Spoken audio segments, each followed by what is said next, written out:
Hello students, welcome to एडवे। मैं सुमित। तो आज हम लोग एक्सरसाइज 3.3 स्टार्ट करने वाले हैं, जिसमें हम नया टॉपिक पढ़ने वाले हैं, ट्रांसपोज मैट्रिक्स। बच्चों, तो आज हम ये सीखेंगे कि ट्रांसपोज मैट्रिक्स क्या होता है और कहाँ इसका यूज़ करते हैं। तो चलिए बच्चों, आज की क्लास को स्टार्ट करते हैं। तो चलिए ट्रांसपोज मैट्रिक्स स्टार्ट करते हैं कि क्या होता है ट्रांसपोज मैट्रिक्स। तो आज का हमारा नया टॉपिक है ट्रांसपोज मैट्रिक्स। ठीक है, तो आज हम ये जानेंगे कि ट्रांसपोज मैट्रिक्स क्या होता है। नया टॉपिक है हमारा ट्रांसपोज मैट्रिक्स। तो अगर मैं एक एग्जांपल के थ्रू से समझाऊं, मान लो कि एक मेरे पास मैट्रिक्स है 2 into 2 का, A, B, C and D। ठीक है, तो पहली बार ट्रांसपोज मैट्रिक्स को डिनोट करते हैं डैश से। किसी भी मैट्रिक्स का अगर ट्रांसपोज मैट्रिक्स निकाल रहे हैं, तो अगर मैं मान लो A का क्या निकाल रहा हूँ ट्रांसपोज मैट्रिक्स, तो इसे किससे डिनोट करूंगा? A डैश से। ठीक है, तो मेरे को क्या फाइंड करना है? एक कोई मैट्रिक्स है हमारे पास 2 into 2 का, तो इसको क्या फाइंड करेंगे हम? A dash. तो आज की क्लास में हम यही सीखने वाले हैं कि ट्रांसपोज मैट्रिक्स कैसे फाइंड करते हैं, और ये बहुत इंपॉर्टेंट है अगर पेपर के लिए भी, और स्कूल एग्जाम के लिए भी, और बोर्ड एग्जाम के लिए भी। ठीक है, तो ट्रांसपोज मैट्रिक्स फाइंड करते हैं। ए हमारे पास मैट्रिक्स दे रखा है जिसके एलिमेंट है ABCD। ठीक है, तो अगर सिंपल भाषा में इसे मैं समझाऊं कि ट्रांसपोज मैट्रिक्स कैसे फाइंड करेंगे, तो सिंपल कि जितनी भी हमारे पास रो दे रखी हैं, कितनी रो है? 2 रोज है। दोनों रो को कॉलम में चेंज कर दो, सिंपल वही क्या हो गया हमारा ट्रांसपोज मैट्रिक्स। जैसे कि पहले मैंने बताया कि ट्रांसपोज मैट्रिक्स को किससे डिनोट करते हैं? डैश से। अगर मैं A का ट्रांसपोज मैट्रिक्स कर रहा हूँ फाइंड, तो A डैश, B का करूंगा तो B डैश, C का करूंगा तो C डैश। अब मेरे को A का क्या फाइंड करना है? A डैश फाइंड करना है, मतलब ट्रांसपोज मैट्रिक्स फाइंड करना है। तो मैं सभी कॉलम को सभी रो में चेंज कर दो, या सभी कॉलम को रो में चेंज कर दो, या सभी रो को कॉलम में चेंज कर दो, वही क्या कहलाता है हमारा ट्रांसपोज मैट्रिक्स। फर्स्ट रो को फर्स्ट कॉलम में, फर्स्ट रो के एलिमेंट है AB, इसे फर्स्ट कॉलम में चेंज कर दो। सेकंड रो के एलिमेंट है CD, इसे सेकंड कॉलम में चेंज कर दो। बस यही क्या हो गया हमारा ट्रांसपोज मैट्रिक्स, सिंपल। और पहली बात कि A का जो ऑर्डर होता है, इसमें A का ऑर्डर कितना है? 2 into 2। तो A डैश का ऑर्डर इसका क्या हो जाता है? अपोजिट। लेकिन यहाँ तो अपोजिट करेंगे जब भी कितना रहेगा? 2 into 2। ठीक है, अगर मैं एक नया एग्जाम्पल लेके बताऊँ, मान लो एक B मैट्रिक्स है जिसका ऑर्डर दे रखा है हमें 3 into 2। ठीक है बच्चों, तो हमें क्या फाइंड करना है? मान लो कि B डैश फाइंड करना है, तो जो B डैश का ऑर्डर होगा वो क्या कहलाएगा? इसका अपोजिट 2 into 3। तो ये बात याद रखनी है, अगर B का ऑर्डर 3 into 2 है तो उसका ट्रांसपोज मैट्रिक्स का ऑर्डर क्या हो जाता है? उसका अपोजिट हो जाता है 2 into 3 हो जाता है। ठीक है, तो ये आज के आपकी ट्रांसपोज मैट्रिक्स की टॉपिक था। तो फर्स्ट क्वेश्चन फाइंड करना है ट्रांसपोज मैट्रिक्स। तो सारे क्वेश्चन जो 3.3 के एक्सरसाइज, उसमें पूरा यूज होने वाला है क्या? Transpose matrix. तो ठीक है, जल्दी से इसका स्क्रीनशॉट लीजिए, फिर क्वेश्चंस पर आते हैं। तो ट्रांसपोज मैट्रिक्स आपको समझ आ गया होगा। अब हम क्वेश्चंस करते हैं, उसके थ्रू भी हम समझेंगे कि ट्रांसपोज मैट्रिक्स कैसे फाइंड करते हैं। क्वेश्चन फर्स्ट है हमारा, क्वेश्चन फर्स्ट का फर्स्ट पार्ट। क्वेश्चन फर्स्ट बोल रहा फाइंड द ट्रांसपोज मैट्रिक्स। हमें 3 कंडीशन दे रखी है, एक फर्स्ट मैट्रिक्स, एक सेकंड, एक थर्ड मैट्रिक्स दे रखा है। इनका क्या फाइंड करना है हमें? Transpose matrix. तो पहला है क्वेश्चन फर्स्ट का, मान लो कि ये A मैट्रिक्स है। ठीक है, तो 5 1/2, जिसका एलिमेंट है 5 1/2 -1। अगर मैं इसका ऑर्डर पूछूं आपसे, तो आप इसका ऑर्डर बताओगे। 3 रो हैं और एक क्या है? कॉलम, तो 3 into 1। ठीक है, ये कोई मैट्रिक्स है A। हमें क्या फाइंड करना है? इसका ट्रांसपोज। तो ट्रांसपोज मैट्रिक्स को अभी मैंने बताया किससे डिनोट करते हैं? A डैश से डिनोट करते हैं। तो मैंने इसे A डैश से डिनोट कर दिया, और हमें A डैश फाइंड करना है। अभी मैंने बताया कि अगर A का ऑर्डर 3 into 1 है, तो A डैश का ऑर्डर कितना हो जाएगा? इसका अपोजिट 1 into 3। सिंपल, अभी मैंने आपको समझाया कि ट्रांसपोज मैट्रिक्स में ऑर्डर क्या हो जाता है? उल्टा। बस सभी कॉलम को रो में चेंज कर दो, या सभी रो को कॉलम में चेंज कर दो, बात क्या है? एक। तो मुझे इसका क्या फाइंड करना है? A dash. ठीक है, तो क्या इसमें एक ही कॉलम है, तो फर्स्ट कॉलम को फर्स्ट रो में चेंज कर दो, या फर्स्ट रो को कॉलम में चेंज कर दो, वही क्या कहलाता है? ट्रांसपोज। तो इसमें एक कॉलम है, तो इसको किस में चेंज कर दूंगा? फर्स्ट रो में। फर्स्ट कॉलम को फर्स्ट रो में, 5 1/2 -1। ठीक है, और इसका ऑर्डर देख रहे होगे 1 into 3। एक रो है और कॉलम कितने हैं? 3, तो इसका ऑर्डर कितना हो गया? 1 into 3। तो यही हो गया हमारा आंसर। ठीक है, इसी तरह से इसका सेकंड पार्ट दिख रहा होगा 1 2 -1 3। ठीक है, जल्दी से इसका सेकंड पार्ट भी देख लो। मान लो B कोई मैट्रिक्स है सेकंड, 1 2 -1 3। ठीक है, तो इसका भी क्या फाइंड करना है हमें? ट्रांसपोज मैट्रिक्स कहने का मतलब मेरे को क्या फाइंड करना है? B dash. 1 2 -1 3। ठीक है, बी डैश फाइंड करना है। एलिमेंट को अच्छे से लिखना है, सारे एलिमेंट को ध्यान से, वरना क्वेश्चन में अगर एलिमेंट को ध्यान से नहीं लिखा तो एक एलिमेंट भी आगे पीछे हुआ तो क्वेश्चन पूरा क्या हो जाएगा, गलत। ठीक है, तो मेरे कहने का मतलब ये है कि ट्रांसपोज मैट्रिक्स जो है हमारा, जो बच्चा कुछ नहीं कर पाएगा ना मैट्रिक्स में, वो ट्रांसपोज मैट्रिक्स के क्वेश्चन आराम से कर लेगा, क्योंकि ट्रांसपोज मैट्रिक्स हो ईजी, सिर्फ कॉलम को किस में चेंज करना है, रो में, या रो को किस में चेंज करना है, कॉलम में, वही क्या कहलाता है हमारा ट्रांसपोज। तो जो बच्चे थोड़े वीक भी हैं वो भी इस टॉपिक को बहुत अच्छे से समझ लेते हैं कि ट्रांसपोज मैट्रिक्स क्या होता है। ठीक है, तो हमें इसका बी डैश फाइंड करना है, सिंपल। इसका ऑर्डर कितना है, 2 × 2। तो जो बी डैश का ऑर्डर होगा, बी डैश का जो ऑर्डर होगा वो भी क्या होगा, इसका अपोजिट करेंगे तो भी कितना कहलाएगा, 2 × 2। तो इसमें 2 रो है, दोनों रो को किस में चेंज कर दो, कॉलम में, वो बन गया ट्रांसपोज मैट्रिक्स। कैसे, 1 फर्स्ट रो को फर्स्ट कॉलम में और सेकंड रो को सेकंड कॉलम में, हो गया इसका फाइंड ट्रांसपोज मैट्रिक्स। तो ये सबसे इजी क्वेश्चन है ट्रांसपोज मैट्रिक्स के। इसी तरह थर्ड आप अपने आप करिएगा, नहीं होता है तो हमसे कमेंट सेक्शन में जरूर पूछ लीजिए। ठीक है, तो जल्दी से इसका स्क्रीनशॉट लीजिए, फिर क्वेश्चन 2 स्टार्ट करते हैं। तो क्वेश्चन फर्स्ट तक के हमने फर्स्ट पार्ट कर लिया, सेकंड पार्ट कर लिया, थर्ड पार्ट भी मैं करा ही दे रहा हूँ आपको। ठीक है, फिर बाकी के जो क्वेश्चन है ट्रांसपोज मैट्रिक्स के वो आप अपने आप करिएगा, नई नई बुक से नए नए क्वेश्चन करने की कोशिश करो। ठीक है, तो मान लो ये हमारे पास कोई मैट्रिक्स है C, ठीक है, जिसके एलिमेंट है 1 -1 √3 and 2। ठीक है, फिर 5 5 3 5 5 3 और 6 6 -1। ठीक है, 6 6 -1। तो ये हमारे पास C है, इसका क्या फाइंड करना है, C dash. So simple question, C dash find करना है। ठीक है, इसका ऑर्डर अगर मैं पूछूं आपसे तो कितना बताओगे, 3 × 3।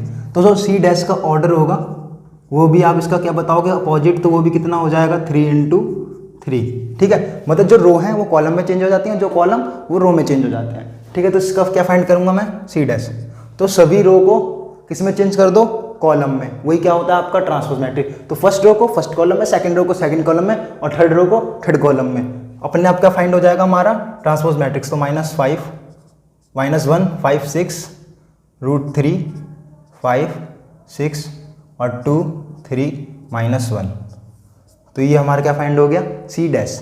ठीक है, तो ये आपका फर्स्ट का थर्ड पार्ट भी हो गया, जल्दी से इसका स्क्रीनशॉट लीजिए, फिर आगे क्वेश्चन सेकंड स्टार्ट करते हैं। ठीक है, तो क्वेश्चन सेकंड स्टार्ट करते हैं। क्वेश्चन सेकंड को हम देखें तो क्या है, prove that if A equal to एक मैट्रिक्स दे रखा है जो 3 × 3 का है जिसका ऑर्डर, ठीक है, एक B मैट्रिक्स दे रखा है एंड एक B इक्वल टू एक मैट्रिक्स दे रखा है, ये भी किसका है, 3 × 3 का। तो हमें प्रूफ क्या करना है, फर्स्ट पार्ट है A + B का होल डैश।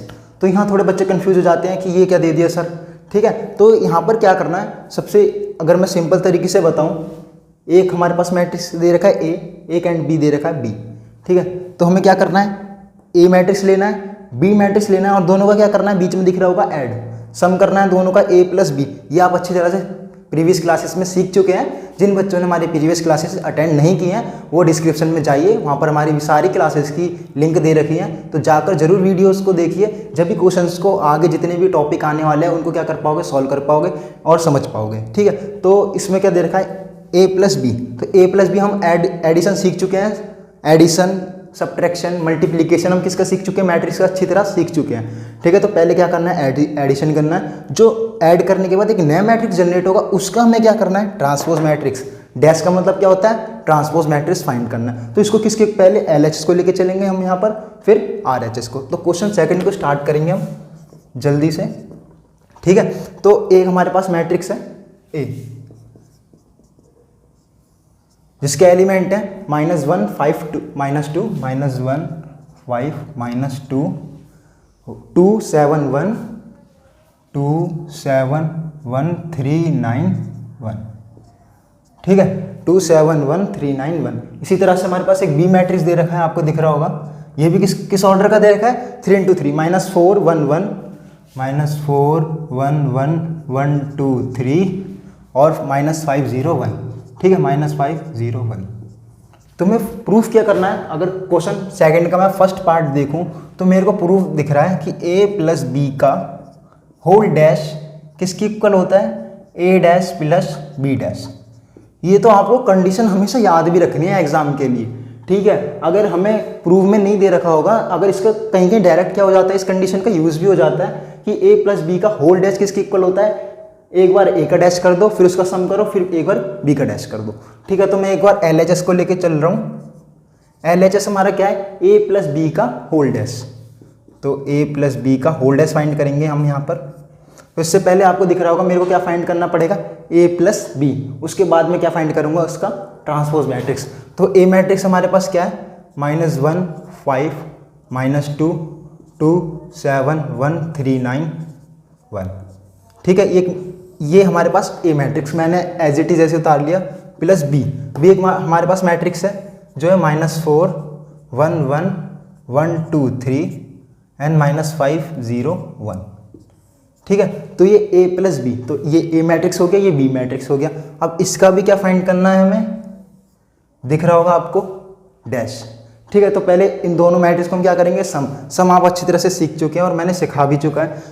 कॉरस्पॉन्डिंग एलिमेंट्स को क्या करते हैं, सिर्फ ऐड करते हैं या सब्ट्रैक्शन करते हैं। -1 और -4 कितने हो जाएंगे, -5 2 1 3 और 3 -5 -2 5 1 6 7 2 9 9 0 9 -2 1 -1 1 3 4 और 1 1 2। दिख रहा होगा, दोनों को मैंने क्या कर दिया, यहाँ पर ऐड करके लिख दिया और इसका क्या फाइंड करना है मेरे को, डैश। ठीक है, डैश कैसे फाइंड करेंगे, सभी रोज को किस में चेंज कर दो, कॉलम में। तो मैं अगर सभी रो को कॉलम में चेंज करूं तो जो हमारे पास नया मैट्रिक्स आएगा वो क्या होगा, -5 पहली रो को पहले कॉलम में, दूसरी रो को दूसरे कॉलम में, तीसरी रो को तीसरे कॉलम में। तो -5 3 -2। ठीक है, इसी तरह से 6 9 9 -1 4 2। ठीक है, तो ये हमारे पास क्या फाइंड हो गया, हमारा LHS दिख रहा होगा। अब इसी तरह हम क्या फाइंड करेंगे, RHS, और दोनों को क्या दिखा देंगे इक्वल, तो हमारी क्या हो जाएगी, कंडीशन प्रूव हो जाएगी। तो अब RHS को लेके चलेंगे। RHS में क्या दे रखा है, RHS की कंडीशन दे रखी है A dash plus B dash. इसमें हमें A प्लस बी को ऐड नहीं करना, इसमें पहले हमें A डैश फाइंड करना है, फिर B डैश फाइंड करना है, फिर उन दोनों के बाद फाइंड करके दोनों को क्या करना है, ऐड करना है। तो पहले A डैश फाइंड करेंगे। ए हमारे पास ये है, इसका डैश अगर इसका ट्रांसपोज मैट्रिक्स फाइंड करेंगे तो सभी रो को किस में चेंज कर देंगे, कॉलम में, या सभी कॉलम को किस में चेंज कर देंगे, रो में। दोनों की बात क्या है, एक। ठीक है, तो मैं ए डैश फाइंड करूँगा, -1 2 3 5 7 9 -2 1 1। तो ये हमारे पास ए फाइंड हो गया, इसी ए डैश फाइंड हो गया। इसी तरह क्या फाइंड कर लो आप, बी डैश। बी मैट्रिक्स ये रहा, सभी रो को इसमें चेंज कर दो, कॉलम में। क्या फाइंड हो जाएगा हमारे पास, बी डैश। तो -4 1 -5 1 2 0 और 1 3 1। क्या फाइंड हो गया, ये ए डैश, ये बी डैश। अब क्या फाइंड करेंगे, ए डैश प्लस बी का, ए डैश प्लस बी डैश। तो ए डैश हमारे पास ये रहा, बी डैश ये रहा, दोनों को क्या कर दो, ऐड। फिर चेक करो कि ये इसके इक्वल है तो ये प्रूफ हो गया। ठीक है, तो ए डैश ये रहा, -1 2 3 5 7 9 -2 1 1। ठीक, फिर प्लस -4 1 -5 1 2 0 1 3 1। ठीक है, अब दोनों का कर दो, सिंपल ऐड कर दो जैसे हम करते आए हैं। -1 -4 -5 5 और 1 6 -2 +1 -1 2 1 3 7 2 9 1 3 4 3 और -3 -5 -2 9 + 0 9 और 1 + 1 2। क्या चेक करो, ये हमारे LHS के इक्वल है। -5 -5 6 -1 -1 3 9 4 3 9 4 -2 9 2 -2 9 2 बिल्कुल इक्वल आ रहा है। तो यही कंडीशन हमारी क्या हो गई, प्रूव। तो यहाँ लिख देंगे LHS = RHS। जल्दी से इसका स्क्रीनशॉट लीजिए, फिर आगे क्वेश्चन को स्टार्ट करते हैं। क्वेश्चन नंबर 2 का। अब सेकंड पार्ट आप अपने आप करिएगा, नहीं होता है तो हमसे कमेंट सेक्शन में पूछ लो कि सर ये कैसे होगा। इसको अपने आप कोशिश करो, वरना सारे हम करा देंगे। तो कुछ तो अपने आप कर लो, कुछ तो मेहनत कर लो अपने आप से, वरना सारे हम ही करा दें। ठीक है, तो क्वेश्चन 3 को मैं कराऊंगा, जल्दी से स्क्रीनशॉट लीजिए फिर इसका। तो क्वेश्चन 3 स्टार्ट करते हैं। आज की क्लास का लास्ट क्वेश्चन रहेगा क्वेश्चन 3। सेकंड का सेकंड पार्ट अपने आप करो, नहीं होता है तो हमसे कमेंट सेक्शन में पूछ लो कह रहे होगे सर बहुत तेज बन रहे हैं कि सेकंड पार्ट भी नहीं कराया। अरे पता है हमारे टाइम पर तो टीचर आके क्या कराता था, सिर्फ क्वेश्चन फर्स्ट आके करा दिया एक्सरसाइज का, किसी भी एक्सरसाइज का, और पूरी एक्सरसाइज क्या हो जाती थी, खत्म। अब तो हम आपको सारे क्वेश्चन लाइन से करा भी रहे हैं, ठीक है। तो नहीं होता तो कमेंट सेक्शन में पूछ लेना। तो हम क्वेश्चन 30 स्टार्ट करते हैं पहले, ठीक है। तो क्वेश्चन 30 जैसे हमने ऐसे सेकंड का फर्स्ट पार्ट करा है, सेम टू सेम ऐसे सेकंड पार्ट करना है आपको। बस यहाँ पर क्या करना है आपको, अगर मैं थोड़ी सी हिंट दूँ, सेपरेट करना है, और यहाँ भी क्या करना है, सेपरेट करना है, ठीक है। तो नहीं होता है तो हम बताएंगे, वरना आप अपना कोशिश कर ही लोगे, ठीक है। तो क्वेश्चन 30 स्टार्ट करते हैं। क्या बोल रहा है क्वेश्चन 30 में, प्रूव दैट ए डैश, ओहो यहाँ ए नहीं बोला, यहाँ ए डैश बोल रखा है, ठीक है। यहाँ दे रखा है prove that A dash equal to एक मैट्रिक्स दे रखा है एंड बी भी एक क्या, ओ यहाँ बी डैश नहीं है भाई, यहाँ बी है, ठीक है। यहाँ बी एक मैट्रिक्स दे रखा है, तो मैं क्या बोल रहा है, ए प्लस बी का होल डैश इक्वल होता है ए डैश प्लस बी डैश के। तो ये कंडीशन तो हमने पहले भी प्रूफ कर रखी है, बट यहाँ पर एक थोड़ा सा नया डिफरेंट आया क्वेश्चन में। क्या, यहाँ हमें ए डैश दे रखा है और यहाँ क्या दे रखा है, बी, ठीक है। तो ये थोड़ा सा अलग आया है आपके लिए। तो क्वेश्चन 30 का फर्स्ट पार्ट स्टार्ट करेंगे, ठीक है। तो ए डैश हमें अगर हम देखें क्या है, ए डैश एक मैट्रिक्स है, क्या है इसके एलिमेंट 3 - 1 0 3 - 1 0 4 2 1, ठीक है, 4 2 1। तो ये हमें क्या दे रखा है, ए डैश दे रखा है, ठीक है। लेकिन हमें किसकी रिक्वायरमेंट है प्रूफ में, ए एंड बी की। ए डैश की तो रिक्वायरमेंट है ही, लेकिन साथ में किसकी है, ए की भी रिक्वायरमेंट है हमें। लेकिन क्या दे रखा है, ए डैश, लेकिन यहाँ क्या दे रखा है, बी।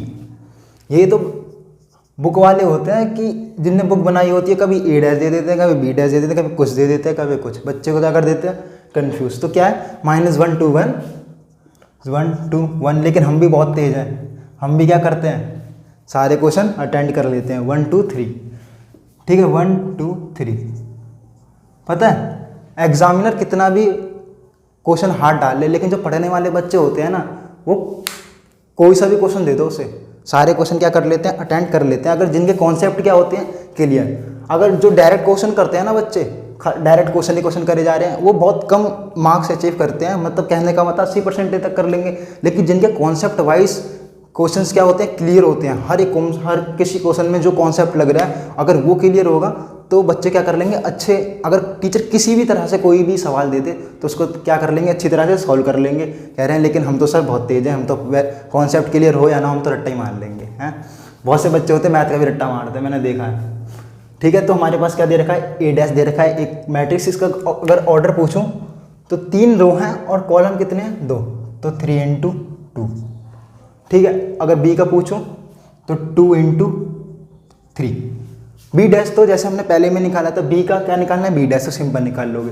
लेकिन हमें क्या फाइंड करना है, ए डैश का। हमें रिक्वायरमेंट है क्वेश्चन में, ए की भी रिक्वायरमेंट है। ए डैश तो दे रखा है, लेकिन ए की भी रिक्वायरमेंट है। जिस तरह से हमने ए डैश फाइंड करा था, ए डैश कैसे फाइंड करा था, पहले जो ऑर्डर होता है वो क्या कर दिया था, अपोजिट। इसी तरह से ए का भी ऑर्डर क्या हो जाएगा, अगर ए डैश का ऑर्डर 3 × 2 है तो ए डैश का ऑर्डर क्या हो जाएगा, 2 × 3। पहली बात तो ये, ठीक है। अगर ए डैश का ऑर्डर कितना है, 3 × 2, तो ए का ऑर्डर कितना हो जाएगा, 2 × 3। अगर ए का ऑर्डर 2 × 3 होता तो ए डैश का ऑर्डर कितना हो जाता, 3 × 2। दोनों एक दूसरे के क्या होते हैं, अपोजिट होते हैं। इसमें ज़्यादा सोचने वाली बात नहीं है, बिल्कुल ईजी है। 3 × 2 है तो ए का 2 × 3 हो जाएगा। अगर ए 2 × 3 है तो ए डैश कितना हो जाएगा, 3 × 2 हो जाएगा, ठीक है। तो अब ए फाइंड करेंगे सेम टू सेम। जैसे ए डैश में 2 कॉलम है, तो इन दोनों कॉलम को किस में चेंज कर दो, रो में, या सभी रो को किस में चेंज कर दो, कॉलम में। तो ए फाइंड अगर मैं करूं, यहाँ से आपको दिख रहा होगा, पहली रो को पहले कॉलम में, सेकंड रो को सेकंड कॉलम में, और थर्ड रो को थर्ड कॉलम में। सिंपल, 3 4 -1 2 0 1। ऑर्डर देखो 2 × 3 आ गया, तो ये हमारे पास क्या हो गया, ए फाइंड। मैंने सभी रो को किस में चेंज कर लिया, कॉलम में, तो ये ए फाइंड हो गया। इसी तरह अगर मैं बी का क्या फाइंड करूं, बी डैश, 2 × 3 है तो ऑर्डर कितना हो जाएगा, बी डैश का 3 × 2, अपोजिट हो जाएगा। तो सभी रो को किसमें चेंज कर दो, कॉलम में। तो पहली रो को अगर मैं पहले कॉलम में चेंज करूंगा, -1 2 1। इसी तरह 1 2 3 हो गया चेंज। ऑर्डर कितना आ गया इसका, 3 2 हैं और कॉलम कितने हैं, 2, हो गया अपोजिट। तो ये बी डैश फाइंड हो गया, ये हमारे पास ए फाइंड हो गया। अब क्वेश्चन को देखते हैं कि प्रूफ क्या करना है। प्रूफ करना है ए प्लस बी का होल डैश। LHS को किसके इक्वल दिखाना है, ए डैश प्लस बी डैश के, ठीक है। तो LHS है हमारे पास। अगर मैं पहले पूरा प्रूफ लिखूं, ए प्लस बी का होल डैश इक्वल है होता है ए डैश प्लस बी डैश के। ये कंडीशन याद भी रखनी है प्रूफ के साथ साथ। अगर प्रूफ नहीं आया तो ये कंडीशन से कोई ना कोई यूज़ जरूर होगा क्वेश्चन में इस कंडीशन का, तो ये कंडीशन साथ में साथ क्या रखनी है आपको, लर्न भी रखनी है। तो पहले अगर मैं LHS को लेकर चलूँ तो LHS क्या है, a प्लस बी का होल डैश। ठीक है, a प्लस बी का होल डैश कैसे फाइंड करोगे, जैसे हमने पिछले क्वेश्चन में किया था, a ये रहा बी ये रहा, दोनों को क्या करना है, ऐड करना है। उसके बाद क्या करना है, ट्रांसपोज मैट्रिक्स फाइंड करना है। ट्रांसपोज मैट्रिक्स आपने अच्छी तरह से समझ चुके हैं। ठीक है, a प्लस बी, a हमारे पास ये रहा 3 4 -1 2 0 1। ठीक है, ऐड करेंगे किसमें, b में, b हमारे पास ये -1 1 2 2 1 एंड 3। दोनों को ऐड करने के बाद क्या फाइंड करेंगे, जो नया मैट्रिक्स आएगा उसका ट्रांसपोज मैट्रिक्स। डैश दिख रहा होगा, तो ऐड करना सीख चुके हैं। 3 -1 2 हो जाएगा, -1 2 1 हो जाएगा, और 0 1 0 हो जाएगा। 4 1 5 2 2 4 हो जाएगा, और 3 1 4। 3 + 1 कितना हो जाएगा 4। तो ये हमारे पास क्या आया है, a प्लस बी। लेकिन इसका भी हमें क्या फाइंड करना है, डैश दिख रहा होगा। अब डैश कैसे फाइंड करते हैं सीख ही चुके हो। डैश कैसे फाइंड करेंगे, सभी रो को किसमें चेंज कर दो, कॉलम में, वही क्या कहलाता है हमारा डैश। तो पहली रो को पहले कॉलम में 2 1 1, तो 2 1 1। दूसरी रो को दूसरे कॉलम में 5 4 4। तो ये क्या फाइंड हो गया हमारे पास, इसका डैश। ठीक है, तो LHS आप किसको लेंगे, RHS। RHS में देखेंगे क्या कंडीशन दे रखी है, RH की कंडीशन दे रखी है हमें a dash plus b dash, a dash plus b dash. तो इसमें पहले a डैश जो में दे रखा है और b डैश, पहले दोनों को लिखेंगे, उसके बाद क्या करेंगे, ऐड। तो a डैश हमें ये क्वेश्चन में गिवन था, और b डैश हमने क्या करा है, फाइंड। a डैश क्या है, -3 -1 0 4 2 1। ठीक है, फिर प्लस है b डैश। b डैश कितना दे रखा है हमें, b डैश -1 2 1 1 2 3। ठीक है, बस अब ऐड कर दो दोनों को, सिंपल आपने ऐड तो सीख ही रखा है। अब कह रहे बचपन से सीखते आ रहे हो, हर क्लास में कहता हूँ बचपन से सीखते आ रहे हो। ठीक है, ऐड तो सब्ट्रैक्शन बचपन से सीखते आ रहे हो। कॉरस्पॉन्डिंग एलिमेंट को क्या कर दो, ऐड कर दो। 3 -1 2 4 1 5 -1 2 -1 + 2 1 2 2 4 0 1 1 और 3 1 4। चेक करो कि दोनों LHS या RHS इक्वल है। -2 3 में से 1 गए 2, सॉरी यहाँ 2 आएगा, 3 -1 2। ठीक है, देखो 2 2 5 5 1 1 4 4 1 4 1 4। ठीक है, तो देख रहे हो कि दोनों इक्वल आ रहे हैं। तो LHS किसके इक्वल आ गया हमारा, RHS के। अब इसका भी थर्ड का सेकंड पार्ट अपने आप करो।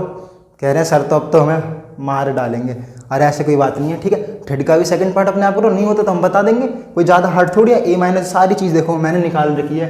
a डैश गिवन था और एक b गिवन था, मैंने b डैश भी निकाल के बता दिया, a भी आपको फाइंड करके बता दिया। बस यहाँ पे आपको रखना है, पुट करना है और प्रूफ करना है। ठीक है, नहीं होता है तो हम बता देंगे कमेंट सेक्शन में। तो आज की क्लास यहीं पे ख़त्म होती है, तो जल्दी से इसका स्क्रीनशॉट लीजिए। आई होप स्टूडेंट्स कि आप सभी को ये सारे क्वेश्चन अब अच्छी तरह समझ आ गए होंगे। हम क्वेश्चन थर्ड के आगे क्वेश्चन अब नेक्स्ट क्लास में सॉल्व करेंगे। तब तक के लिए हमारे चैनल को ज़्यादा शेयर कीजिए, लाइक कीजिए और प्लीज़ सब्सक्राइब कीजिए। Thank you.